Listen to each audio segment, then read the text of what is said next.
Hola chicos, ¿cómo le va? Bueno, estamos con el siguiente video que lleva el título de las propiedades de la materia. Acá en este video ustedes van a tener varias cosas para analizar y para comprobar, ¿sí?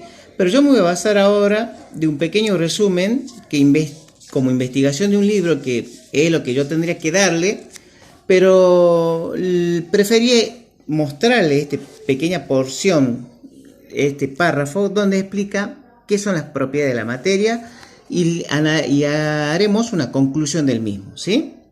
Entonces, las características que permiten definir una sustancia reciben el nombre de propiedades intensivas de la materia. En el caso del agua, sus propiedades intensivas consisten en que es incolora, inodora e insípida. Incolora, que no tiene color; inodora, que no tiene olor; insípida, que no tiene sabor. Hierve a 100 grados centígrados y se solidifica a 0 grados centígrados y está formada por hidrógenos y oxígeno. Las propiedades intensivas se clasifican en 3 grupos.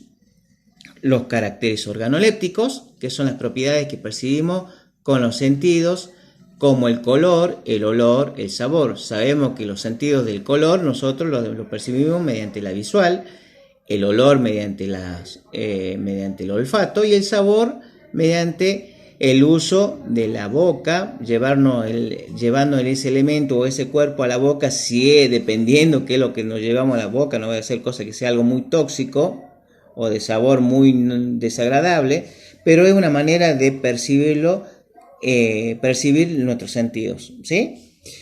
Las constantes físicas. ¿Y qué son las constantes físicas? Son propiedades que expresan en números. Presten atención a esto. Las constantes físicas son propiedades que, expresadas en números, nos indican ciertos valores, como la temperatura a la que hierve esa sustancia, a la temperatura a la que solidifica y su densidad. Por ejemplo, a ver, ¿a qué se refiere? Acá yo tengo, por ejemplo, un esquema que hace referencia a 1 litro de agua, a medio litro de agua y una gota que se adhiere sobre un brasero, ¿sí? Hay distintas cantidades de agua, ¿no es cierto? 1 litro, medio litro y una gotita, algo muy pequeño. Pero ¿qué tiene en especial para que pase estado de vapor, del estado líquido al estado de vapor? Que necesita llegar a alcanzar los 100 grados centígrados. No interesa la cantidad, siempre su estado adquiere de manera rápida los 100 grados centígrados, ¿sí?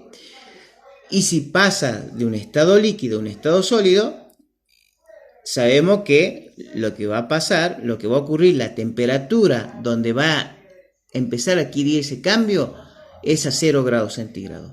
100 grados centígrados es para pasar de estado líquido a vapor, y 0 grados centígrados para pasar del estado líquido al estado sólido del agua. Así que imagínense ustedes la cantidad de componentes como el plástico, el metal, la madera, etcétera, muchos otros componentes, que cada uno, no importa de la cantidad que esté constituido ese plástico, siempre va a adquirir una temperatura. El plástico, si es sólido, siempre va a adquirir una temperatura para que pase a estado líquido. Entonces eso es un número que me indica la constante física. Cada cuerpo, cada material tiene su constante física, a eso se refiere, ¿sí? Entonces, la constante física, propiedad que expresada es números que nos indican ciertos valores como la temperatura, ¿sí? Y bueno, pueden seguir leyéndolo, lo que acabo de repetir. Y por último, de la composición química. La composición química, con lo cual se indica qué tipo de átomos forman parte de una sustancia y en qué proporción se encuentra. ¡Wow! Todo esto es lo que tiene las propiedades, es lo que indica las propiedades intensivas, ¿sí? Ahora, además de las propiedades intensivas, en la materia se pueden reconocer otro tipo de propiedades denominadas las propiedades extensivas. Las extensivas o las propiedades extensivas, ¿sí? Al contrario de las intensivas, cambian el valor de acuerdo con la cantidad de sustancia que se considere. Por este motivo, la propiedad extensiva no permite identificar una sustancia. La masa, el volumen, el peso, entre otras cosas, son propiedades extensivas. Veamos. Un ejemplo de propiedad extensiva. Si yo tengo 1 kilo de oro y luego tengo medio kilo de oro, ¿sigue siendo oro? Sigue siendo oro porque las propiedades de la cantidad no modificó, ¿sí? Entonces, las propiedades extensivas, al contrario de la intensiva, cambian de valor de acuerdo con la cantidad de sustancia que se considere. Por este motivo, las propiedades extensivas no permiten identificar una sustancia.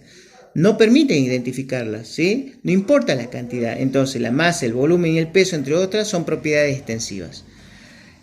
Ya vamos a analizar uno muy especial en la relación entre la masa y el volumen, ¿sí? Esa es una característica muy especial. Y luego, para tener en cuenta este resumen en general, antes de continuar con lo de abajo. El resumen en general es este entonces. Las propiedades de la materia se clasifican en dos: las propiedades intensivas y las propiedades extensivas. Las propiedades intensivas no cambian con la cantidad de sustancia.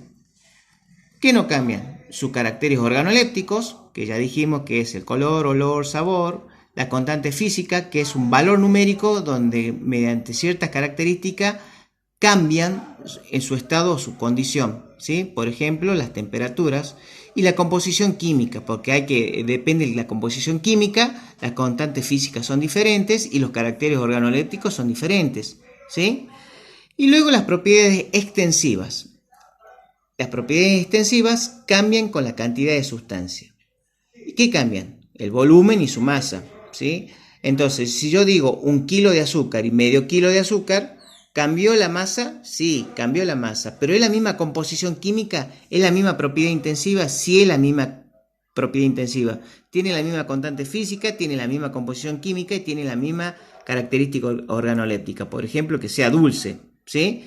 Y la constante física, por ejemplo, que si se hace caramelo va a llegar a una cierta temperatura, por ejemplo, de 150 grados centígrados, va a pasar a ser caramelo el azúcar. Y la composición química es la fórmula de la glucosa, ¿sí? Por ejemplo, en el azúcar como en la glucosa. A eso se refiere. Entonces, continuando con el video, lo que nos queda entonces es ver qué son los fenómenos físicos y fenómenos químicos. La materia está sujeta a continuos cambios.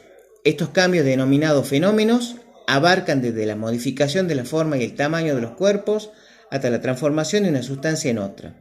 Los fenómenos se clasifican en físicos y químicos según el tipo de cambio que se produzcan en ellos. Son fenómenos físicos aquellos en los cuales no se producen cambios en las sustancias que intervienen. Por ejemplo, si se rompe un vaso de vidrio, el cambio afecta al cuerpo, ya que el vaso pierde su forma, pero no la sustancia, porque el vidrio continúa manteniendo las mismas características. Eso quiere decir lo siguiente: si yo rompo un vaso de vidrio, seguirá siendo vidrio. Si yo rompo un trozo de madera, seguirá siendo madera. ¿Hubo un cambio físico? Sí, que cambió del tamaño y cambió su peso. Se transformaron en dos cuerpos con distintos pesos y de menor tamaño, ¿sí? Entonces eso es un cambio físico. Pero son fenómenos químicos aquellos en los que las sustancias iniciales se transforman en otras. Por ejemplo, el azúcar, cuando se calienta en un recipiente, se transforma en caramelo. Eso es un cambio químico. ¿El caramelo lo puedo volver azúcar? No, imposible llegar a ese contexto. Habría que darle otras características, pero podríamos decir eso. Y hay muchas sustancias que sufren un cambio químico, pero en términos generales no pueden volver a su estado natural. Si yo quemo una hoja de papel, esta hojita de papel se va a transformar en ceniza. ¿La ceniza la puedo volver a transformar en papel? No. Entonces, resulta que los cambios físicos, hay cambios que pueden ser reversibles o irreversibles. Reversibles que pueden volver a su estado natural, o irreversibles que ya no pueden volver a su estado natural, como el ejemplo recién dado, ¿sí? Entonces, los fenómenos químicos, a diferencia de los físicos, son irreversibles, es decir, que una vez que se producen, no se pueden volver a su estado inicial y no es posible obtener el azúcar a partir del caramelo. Los fenómenos químicos, también llamados reacciones químicas, y acá entramos al concepto de reacciones químicas. Los fenómenos químicos, también llamados reacciones químicas, Para ello, la sustancia presente antes de que se produzca el fenómeno o reacción se denomina reaccionante o reactivo, y lo que se forma a causa de la reacción reciben el nombre de productos. Bien, me voy a regir de una página de un libro donde lo que observan ustedes es la fotografía de una persona volcando azúcar en una sartén, ¿sí?, en una hornalla, y al cabo de un cierto tiempo se va a transformar en caramelo. Ahí se nota el cambio. Entonces, en las reacciones químicas se produce la transformación de una sustancia en otra. El azúcar, que es el reactivo, cuyo producto es el caramelo, las reacciones químicas se pueden simbolizar de la siguiente forma. La sustancia A es la sustancia reaccionante, que está en concordancia con la figura de arriba, y la sustancia B es el producto final. Entonces, lo que hay en la representación es que en la reacción química hay sustancias que reaccionan y un producto que se forma, ¿sí? Entonces, los átomos que forman una sustancia se reorganizan cuando se produce una reacción química. Los átomos se mantienen unidos en moléculas debido a una fuerza que se denomina enlace químico. Y durante las reacciones, estos enlaces se rompen, por lo cual los átomos quedan sueltos y se reorganizan de manera distinta al formar nuevos enlaces. Ese es un ejemplo. A ver, voy a hacer uno chiquitito acá, ¿sí? Por ejemplo, yo tengo una sustancia A más una sustancia B, ¿sí? Lo voy a pintar con negro la sustancia B. Ambos reaccionan y se va a formar una sustancia C, que en este caso es la unión de la A y la B. Esto es una reacción química. Estos se llaman reaccionantes y este es el producto final. Hay casos en que yo puedo volver en su estado inicial. Le puedo dar calor, por ejemplo, y puedo separar a esta unión, a esta sustancia que se produjo, y volver a obtener los resultantes separadas. O sea, en este caso se trata de una propiedad, un fenómeno de reacción reversible. Irreversible sería que yo tengo una sustancia A cuando reacciona una B y obtengo una C, pero es difícil que la C vuelva a ser A y B. Eso es una reacción irreversible, ¿sí?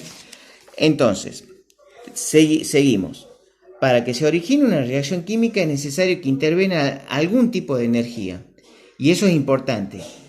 Es necesario que intervengan algún tipo de energía. Entre otras, la energía puede ser la calórica, como cuando se obtiene caramelo a partir del azúcar, la eléctrica, como la que se aplica en la descomposición del agua por electrólisis, que ya vamos a explicar qué es la electrólisis en clase, o la lumínica, como la que utiliza una cámara fotográfica para imprimir una imagen de una película. Fíjense qué curioso, ¿no?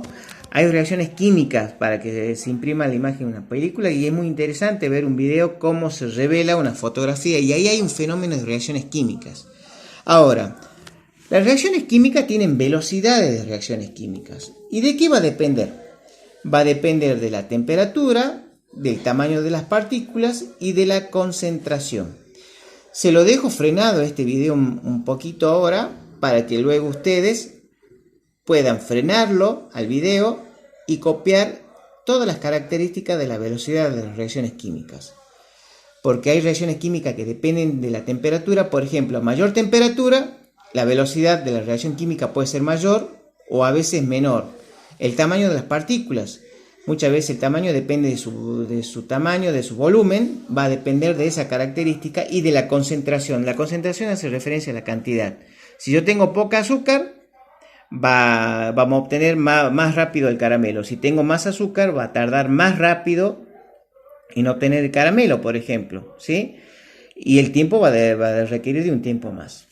Bien, ¿cuáles son las actividades que vamos a responder en base a esto que acabo de explicar en el video? Acá están las consignas. Las actividades. ¿Qué son las propiedades intensivas de la materia? ¿Cuáles son los tipos de propiedades intensivas? La consigna 2. La consigna 3. ¿Qué son las propiedades extensivas de la materia? Consigna 4. ¿Qué diferencia existe entre un fenómeno físico y un fenómeno químico? Consigna 5. ¿Cómo se denominan las distintas sustancias que intervienen en una reacción química? Consigna 6. ¿Qué sucede en una reacción química? Y consigna 7. ¿Qué factores modifican la velocidad de una reacción química? Obviamente, estas 7 preguntas van a obtener sus respuestas. En este mismo video están todas las respuestas. Y hay una otra cuestiones que tienen que razonar, ¿sí? Bueno chicos, eso es todo. Nos estamos viendo. Hasta luego.